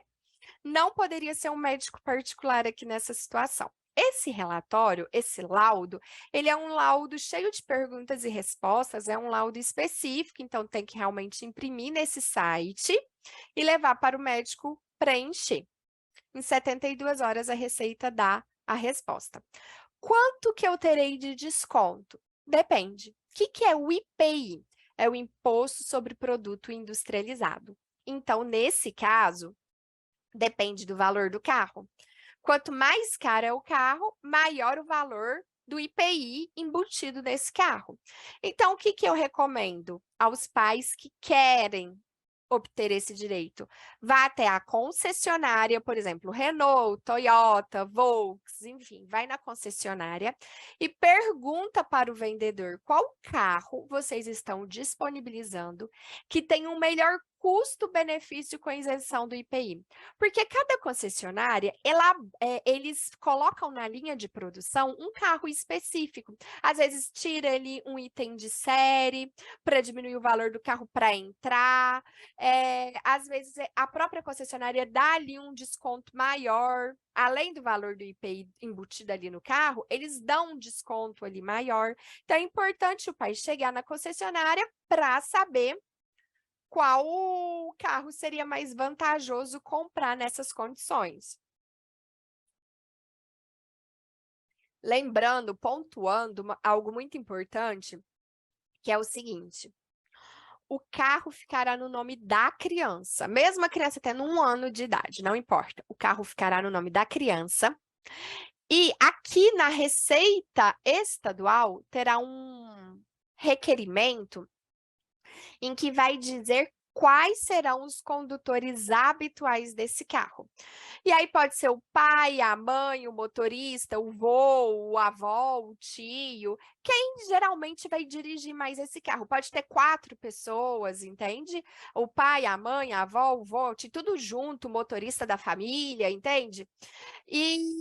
Mas depois de 4 anos, esse carro poderá ser vendido. E aí terá que comprar outro carro que continuará no nome da criança. Ou seja, é um patrimônio da criança. Porque, olha só, se eu compro um carro com todas essas isenções aqui, possivelmente daqui 4 anos, se eu não bati o carro, se não teve nada, o valor de venda dele pela tabela FIPE é superior ao valor que eu comprei. Então, suponhamos que eu compre lá um carro com todos os descontos por 56 mil. Quando eu for vender ele 4 anos depois, possivelmente ele vai valer 80 mil. Então, vai ter ali, digamos, um lucro, digamos, entre aspas. E isso deve ser revertido à criança, porque são direitos da criança. Então, depois de 4 anos, eu terei que comprar outro carro, pelo menos no valor de 80 mil. Entende? Com os descontos. Então, aí seria um carro, por exemplo, de 120 mil, que com os descontos chegaria a 80 mil. Então, eu compraria esse carro e esse carro continuaria no nome da criança. Vou explicar agora esses descontos da Receita Estadual. É importante, em cada estado, em cada cidade, procurar a Receita Estadual para saber como funciona. Aqui em Uberlândia. Não tem o relatório disponibilizado num site. Então, você tem que ir pessoalmente à Receita Estadual, que aqui fica ali em frente à Praça Tubal Vilela, ou você precisa contratar um despachante. Você vai lá, pega o laudo, manda para o médico do SUS preencher. Você já pode levar os 2 laudos juntos, né, para economizar aí tempo. Tanto da Receita Federal, obtido lá no site, quanto da Receita Estadual que você foi lá e pegou. O médico vai preencher, você leva de volta. Junto, você vai comprovar a renda, como? Com comprovante de renda, declaração de imposto de renda. É bem difícil? Não. É super fácil. Você vai declarar, olha, eu trabalho, recebo X reais por mês, vou comprar um carro financiado e vou pagar X reais por mês.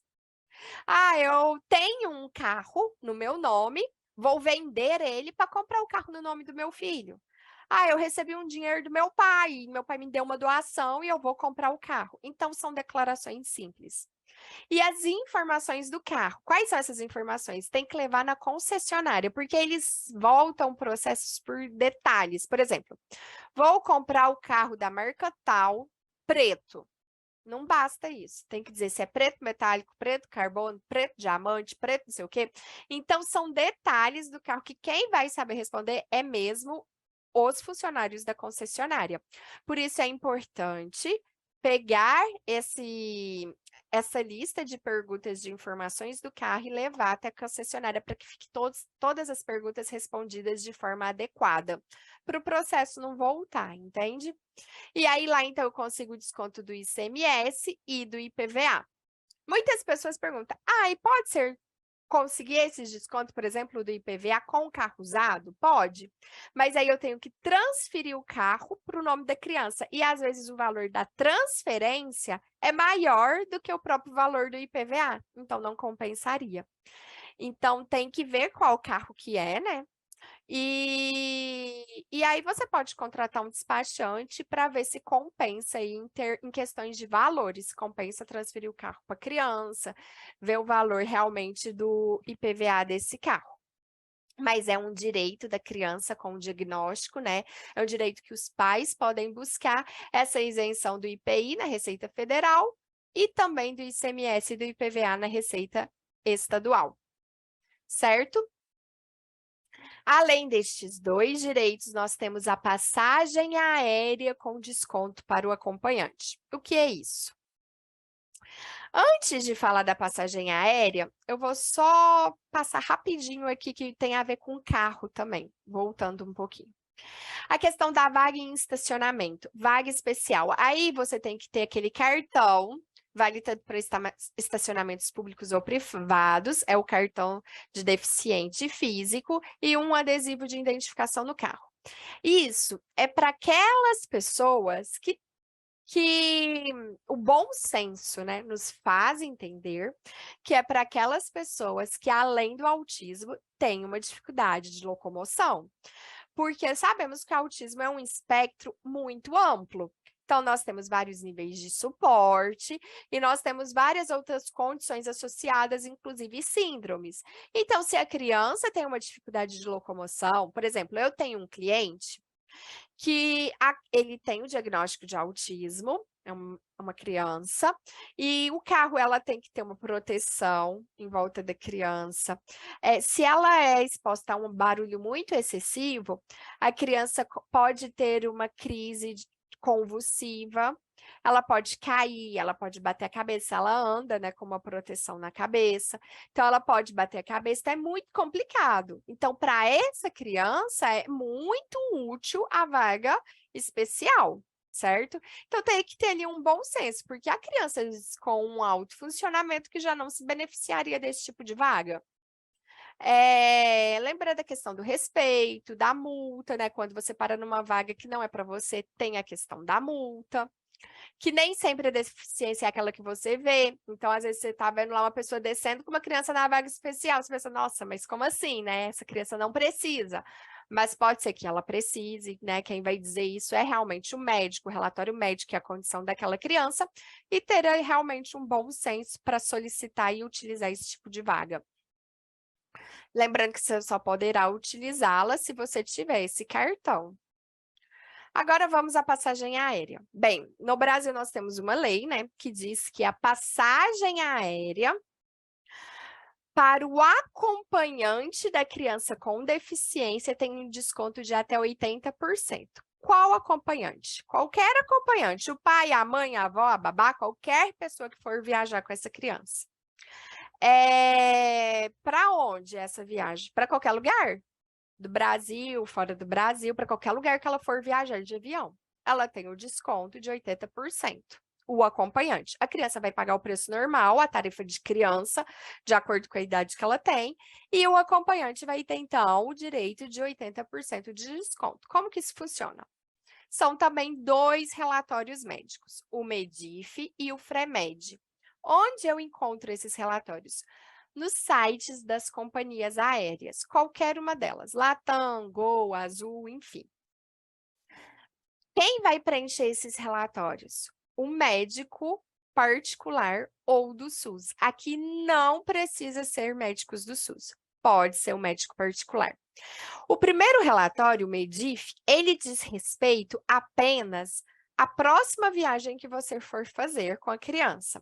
Então, se eu vou viajar agora, por exemplo, no Natal, vou para a praia com a criança autista, eu vou solicitar o desconto da passagem aérea do acompanhante, vou entrar no site, por exemplo, da Azul, vou imprimir lá o relatório, levar para o médico preencher e mandar de volta, e eles vão me dar o desconto para a próxima viagem. Mas eu já posso pedir o relatório FREMED junto, já levo os 2 juntos para o médico, que aí logo em seguida já mando o FREMED. O FREMED, ele vai me dar um lapso temporal de 1 ano. Então, qualquer viagem que eu fizer no próximo 1 ano, eu não vou precisar mandar relatório de novo. Basta eu informar que estou viajando com aquela criança e solicitar o desconto de 80%. Então, em janeiro, fevereiro, março do ano que eu vou viajar com a criança, já solicito o desconto. Aí, eles vão me enviar como se fosse um cartãozinho. Eu posso até imprimir esse cartão e ele vai vir um número do FREMED. Então, o ano que vem eu sempre vou ter que viajar com a Azul? Não. Eu posso, por exemplo, o ano que vem viajar pela Latam, eu ligo para eles e falo, olha, eu vou viajar com uma criança que tem o FREMED número tal, cadê o meu desconto? E aí eles vão ter que dar o desconto de 80% para o acompanhante. Aí pode ser em qualquer companhia aérea, porque eu vou ter o número FREMED que foi dado pela Azul, que foi a primeira companhia que eu entrei em contato, mas com esse número vai valer para qualquer outra companhia aérea. Basta o médico preencher corretamente os dados, o relatório, que esse desconto deverá ser disponibilizado para o acompanhante. É importante você ligar antes da companhia aérea para verificar qual que é o procedimento administrativo deles, porque não existe uma lei dizendo que toda companhia tem que ter o mesmo procedimento administrativo. Eles podem variar o procedimento administrativo. Como assim?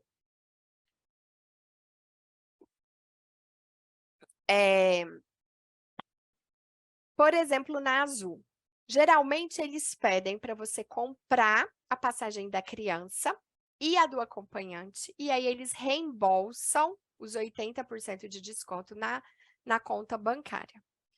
A Gol, eles pedem para você reservar a passagem da criança e do acompanhante, aí eles disponibilizam a passagem já com desconto.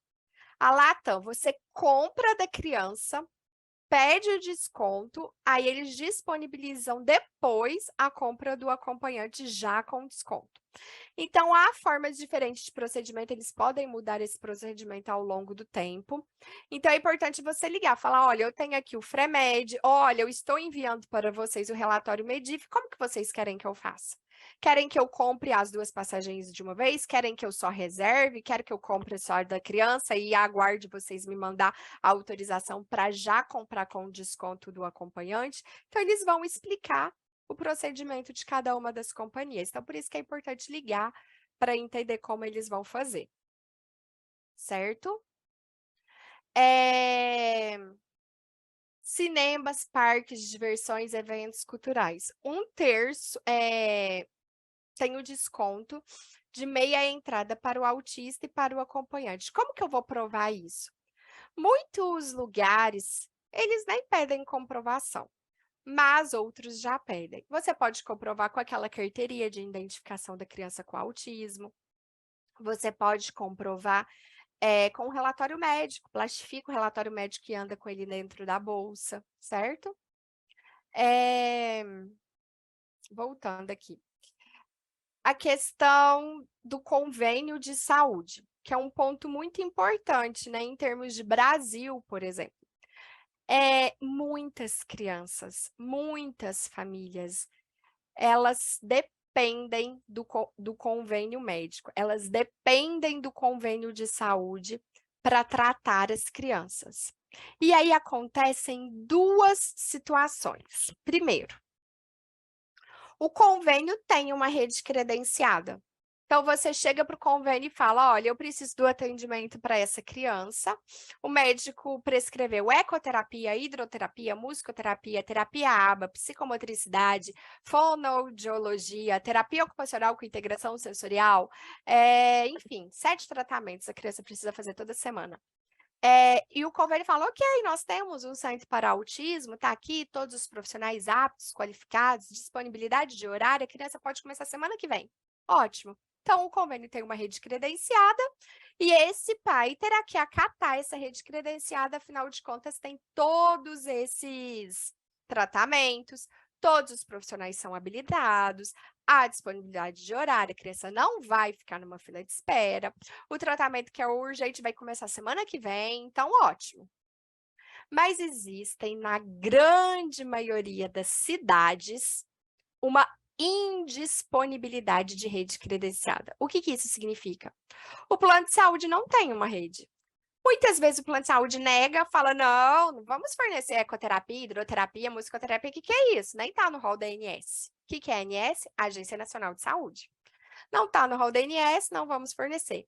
Mesmo depois da Lei 14.545, que diz que o rol da ANS é apenas uma lista de exemplos, ou seja, ele não é taxativo, mesmo depois dessa lei, os planos ainda continuam negando tratamento com esse argumento. Não, isso não está no rol da ANS, a gente não tem que fornecer essas coisas para essa criança.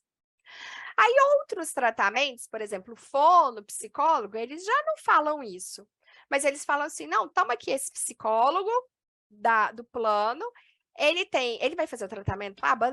Não vai fazer o tratamento ABA, ele acabou de formar esse psicólogo. A terapia ocupacional vai ser com integração sensorial? Não, nem sabemos o que é integração sensorial, não tem sala de integração sensorial, não tem espaço adequado, mas está aqui o terapeuta ocupacional, que também formou ontem. Então, aí, o que o plano oferece? Profissionais inaptos, sem ambiente adequado, ou às vezes oferece até um profissional apto, mas tem uma lista de espera enorme, a criança vai começar, quem sabe, daqui 6 meses. Ou então fala que não está no rol da ANS. Então, são todos casos em que o plano tem uma rede credenciada? Não tem. Porque uma rede credenciada que não tem profissional apto, não é uma rede credenciada. Uma rede credenciada que a criança vai esperar 6 meses para começar um tratamento, não é uma rede credenciada disponível. Então, são casos em que teremos que ajuizar uma ação. Teremos que ajuizar uma ação, pedir uma liminar para o juiz, explicando para o juiz que o tratamento dessa criança é urgente. Como que eu, advogada, vou explicar isso para o juiz? Com o relatório médico. Daí ser muito importante o relatório médico nesses casos, porque o médico vai ter que ser claro. O juiz não sabe nada de neuroplasticidade cerebral, não sabe nada se a criança vai ser prejudicada ou não em esperar 6 meses, não sabe nada o que é ABA, integração sensorial. Para ele, o psicólogo do plano de saúde está ótimo, mesmo sem especialização, sem aptidão. Então, a gente vai ter que o quê? Provar para o juiz, explicar para o juiz. E eu, como advogada, não é suficiente, porque o juiz quer o quê? Se basear no relatório médico. O juiz quer copiar pedaços do relatório médico na sentença dele, na liminar dele. Então, o que o médico vai ter que fazer? vai ter que explicar cada um dos procedimentos indicados, explicar por que a criança precisa desse procedimento. Então, suponhamos que você é uma terapeuta ocupacional com integração sensorial. Você sabe que essa criança precisa de integração sensorial. Você precisa orientar o pai, falar, pai, busque o médico e peça para o médico explicar. Por exemplo, essa criança tem muita irritabilidade ao cortar o cabelo, irritabilidade a lavar a cabeça, seletividade alimentar, ela não só come comida mole batida no liquidificador, só toma danoninho, ela tem 5 anos e só toma danoninho. Ela tem dificuldade com barulho, irritabilidade em locais de muito barulho, ela não suporta o toque, não suporta o abraço, ela tem hipotonia muscular, ela não consegue se manter sentada por um tempo prolongado, nem na escola, nem nas terapias, logo ela está deitada no chão. Então, vai explicar essas questões, o médico vai ter que explicar isso no relatório e dizer, por isso, essa criança precisa de terapia ocupacional, com ênfase em integração sensorial, na frequência mínima de 3 vezes por semana, por tempo indeterminado, sem previsão de alta, com início imediato. Por quê? Para não agravar o quadro clínico dessa criança, para aproveitar a janela de oportunidades que ela tem, visto que hoje ela tem, por exemplo, 2 anos de idade, para não deixar que esses prejuízos se acumulem e gerem uma cascata de prejuízos na vida dessa criança. Então, o médico vai ter que explicar isso, vai ter que dizer que o tratamento é urgente, que a criança não pode esperar o processo de 2, 3 anos para depois ter o tratamento, mas que ela precisa de uma liminar para ontem, porque é um tratamento que deve ser iniciado imediatamente. Então, se o médico não explicar isso, não tem como eu, como advogada, chegar lá e falar isso para o juiz. Colar livros, partes de livros para o juiz. O juiz vai se basear no relatório do médico. O médico, sim, pode fazer referências bibliográficas, e é legal também juntar relatórios dos terapeutas, tipo de um terapeuta ocupacional, de um psicólogo, de um fonoaudiólogo, de um musicoterapeuta, de um hidroterapeuta, explicando as necessidades específicas daquela criança, o porquê que aquela criança precisa daquele tratamento e o porquê que aquele tratamento é urgente. Com isso, a gente ajuiza uma ação, pede uma liminar, por quê? O tempo de um processo é um tempo longo. Possivelmente, essa criança vai ficar esperando anos para ter a sentença final. Mas é possível pedir uma liminar. Por quando? Quando é possível pedir essa liminar? Quando a gente preenche 2 requisitos: urgência e o direito, a probabilidade do direito. Como que eu vou demonstrar a probabilidade do direito? Explicando e colocando dentro do processo o contrato que essa criança, que os pais dessa criança têm com o plano de saúde. E como que eu vou demonstrar a urgência? Com o relatório médico. Então, são os 2 pontos primordiais desse processo para a gente conseguir uma liminar, que hoje aqui em Uberlândia a gente consegue em 2 horas. Então, é muito importante esses documentos. Então, o plano de saúde, o que ele vai fazer? Ele não tem uma rede credenciada. A gente provou lá no processo que o terapeuta dele formou ontem, não tem aptidão, tem uma lista de espera, ou o plano disse que não vai fornecer mesmo tratamento, porque nem está no rol da ANS. O que então a gente vai pedir nesse processo? Vai pedir para que o plano pague o profissional da rede particular. Então, os pais dessa criança vão procurar um profissional na rede particular e o plano vai ter que pagar o preço, o valor integral do profissional da rede particular. Porque é óbvio que o profissional particular especializado vai ter os custos do tratamento, os custos do honorário dele maiores do que o profissional do plano. Então, por exemplo, o plano de saúde paga para o psicólogo dele R$10 a hora, mas o psicólogo particular especializado em aba é R$200 a hora. Então, o plano vai ter que pagar os 200. E na quantidade de horas que o médico indicar, por exemplo, hoje eu tenho crianças que fazem 40 horas de aba por semana. Por semana? Não, por mês. De 15 a 25 horas por semana. Tem crianças que chegam a mais de 40 horas por mês. O plano terá que pagar todas essas horas e todos os outros tratamentos também, que o médico entender, a frequência que o médico entender necessário para aquela criança. Então, é muito importante todas essas informações, de que o plano tem que arcar. Se ele tem uma rede credenciada, ótimo. Se ele não tem, precisamos das provas, das respostas de que os profissionais não têm. Ah, mas como que eu vou provar que o psicólogo do plano não é apto? Você pode entrar em contato com o profissional que o plano indicou e pedir os certificados dele. Ou então, o profissional do plano vai me pôr numa lista de espera. Você entra em contato e pergunta: quanto tempo de espera eu vou ter que esperar para surgir a vaga para o meu filho? E essas provas podem ser conversas de WhatsApp, print de conversa de WhatsApp. Se for ligação telefônica, eu liguei na clínica, grava a ligação telefônica. Se for pessoalmente, eu fui na clínica, grava essa conversa pessoal que você teve ali com a secretária da clínica, falando que vai ficar 6 meses na fila de espera, por exemplo. Ou que os profissionais não têm os certificados adequados, as especialidades adequadas. E tudo isso são formas de provar dentro do processo que a rede do plano é insuficiente, que os profissionais não são aptos e não têm as disponibilidades de horários necessárias. Hoje em dia, no Brasil, nós temos muitas regras, regulamentos que vão subsidiar esse processo, como a Resolução Normativa 539, recentíssima, que entrou em vigor em 1º de julho agora, de 2022, que diz que o plano deve fornecer todos os tratamentos que o médico indicar. Nós temos a Lei 14.454, como eu disse, sancionada agora, em setembro de 2022, que diz exatamente isso, que o rol da ANS é uma lista de exemplos, que mesmo que o médico diga algo que não está no rol da ANS, o plano tem que cobrir, o plano tem que pagar, desde que haja evidências científicas da importância do relatório médico, tem inclusive as evidências científicas, as referências bibliográficas, entende? Então, nós temos ainda no Brasil, além, né, dessa resolução da ANS, dessa lei, nós temos o Conselho Nacional de Medicina, o Conselho Nacional de Saúde, o Ministério Público Federal, PGR, Conitec, órgãos de renome internacional, todos podem ser utilizados para comprovar a eficiência e eficácia dos tratamentos para crianças com autistas. Todos estes documentos que nós temos aqui no Brasil, eles atestam e reconhecem a eficácia e reconhecem como seguro estes tratamentos que são indicados para crianças com autismo. Então, é muito importante, né, poder orientar os pais. Por exemplo, um pai chega lá, né, e fala: eu não tenho condições de pagar o tratamento para o meu filho.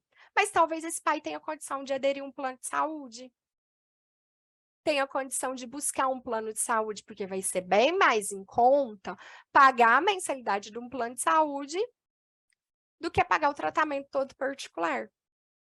E aí busca um plano de saúde, faz o credenciamento, né, o contrato com o plano de saúde, e aí depois busca os tratamentos a partir do plano, né? Então, é muito importante essa informação, esse direito, né, do convênio, ter o dever de reembolsar as terapias específicas que não é disponibilizada por ele, que não estão na rede credenciada dele. Outro direito muito importante é a questão da prioridade. A criança que não consegue ficar numa fila, que não consegue esperar, então prioridade no supermercado, prioridade em atendimentos em geral. Caso não seja respeitado, né, chamar a polícia, fazer um boletim de ocorrência. Outro direito, LOAS ou benefício de prestação continuada. O que significa isso? É um benefício disponibilizado pelo governo de um salário mínimo por mês para criança. Quais são os requisitos? 2, socioeconômico e biológico. O biológico é muito fácil de provar, relatório médico, comprovando que a criança tem aquela condição, dizendo CID, e pronto. Qual o requisito socioeconômico? Esse requisito é complicado, que é o quê? Uma renda familiar menor de 1/4 do salário mínimo por membro da casa. Então, a gente vai contar quantas pessoas moram nessa casa, somar a renda de todo mundo, dividir pelo número de pessoas, tem que dar menos de 1/4 do salário mínimo. Por exemplo, mora uma mãe e 3 filhos dentro da casa. Uma mãe e 4 filhos, por exemplo. Ela recebe um salário mínimo. Aí ela consegue comprovar. Ninguém mais na casa trabalha. Então, dá menos de 1/4 do salário mínimo. Então, se um desses filhos tiver autismo, ele terá o direito de receber o LOAS. A jurisprudência fala de renda menor que meio salário mínimo. Então, você pode, se você não tem essa renda menor de 1/4 do salário mínimo, mas tem renda menor de meio salário mínimo, você pode ajuizar uma ação e requerer o LOAS judicialmente.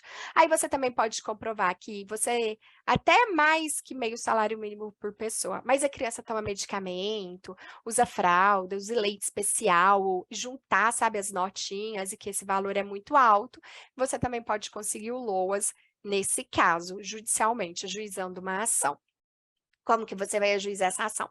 Através de um advogado particular, ou então o Ministério Público da sua cidade, Defensoria Pública, pode ser possível conseguir essa ação. Certo? Vamos ver aqui mais outro direito. Cobertura ilimitada no caso do tratamento de saúde, né, do plano de saúde. Ah, um detalhe que eu queria falar com vocês é o seguinte, o plano de saúde não pode recusar receber como conveniado uma criança porque ela tem autismo. E o autismo não é doença pré-existente. Porque às vezes surge esse comentário, ah, mas plano de saúde pode estabelecer carência de 2 anos para doenças pré-existentes. O autismo, pela lei, ele é comparado a uma deficiência, a uma equiparação legal. Não é uma doença pré-existente. E o plano de saúde não pode cobrar R$ 1 mais caro, não pode ter tarifas mais elevadas, não pode fazer nenhum tipo de discriminação com a criança, com a pessoa com autismo, certo? Educação inclusiva. A questão do profissional de apoio. A criança, né, tendo essa necessidade, o médico pode constar essa necessidade no relatório e ela terá, então, direito ao profissional de apoio na escola. Seja em tempo integral, seja em alguns momentos que a criança precise mais, quem vai dizer isso é o médico, são os profissionais que acompanham a criança, né? O psicólogo, o terapeuta ocupacional, vai identificar ali em que momento a criança vai precisar desse profissional de apoio, e a escola particular não pode cobrar nem R$ 1 a mais por conta disso, e a escola pública, estadual, municipal, deve fornecer também sem nenhum custo aos pais, né? Aqui é a questão do plano de saúde, né, que é a cobertura ilimitada. Vamos ver aqui outros direitos. É proibido cobrar valores diferenciados no plano de saúde para pessoas com deficiência, está aqui o artigo. A prioridade na aquisição de imóveis habitacionais. Esse caso, assim como o caso do LOAS, tem o requisito socioeconômico, é preciso fazer aquele cadastro único junto à prefeitura da sua cidade. Então, é para quem preenche os requisitos socioeconômicos, aí vai ter prioridade na aquisição de imóveis de programas habitacionais, como Casa Verde e Amarela, sabe? Então, tem a prioridade.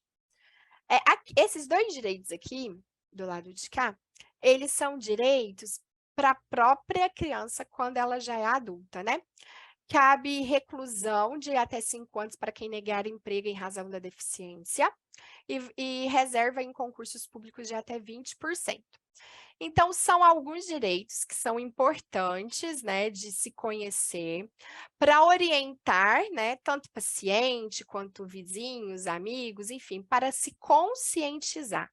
São direitos que facilitam, que trazem a assistência a crianças, a famílias que convivem com uma criança autista, né? E que precisa, então, desse tratamento tão urgente, desse tratamento tão precoce, multidisciplinar e intenso, né?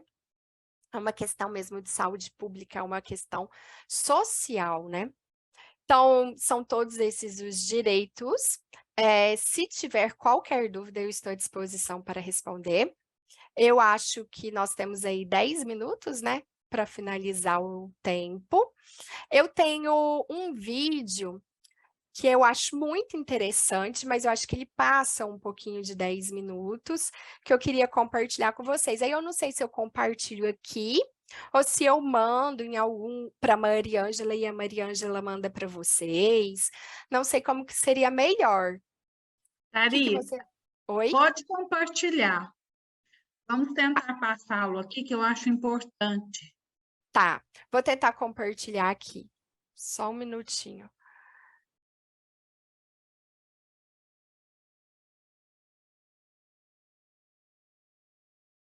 E voltando aqui com a pergunta para a Tharita, da Francislene Reis. O limite de 70 mil da Receita Estadual é o mesmo ou subiu, visto que praticamente não tem veículo neste valor? Isso mesmo, né? Os veículos, né, subiram muito nos últimos tempos e houve também um valor desse limite para a compra do carro. Se você quiser todos os descontos, incluindo os da Receita Federal e da Receita Estadual,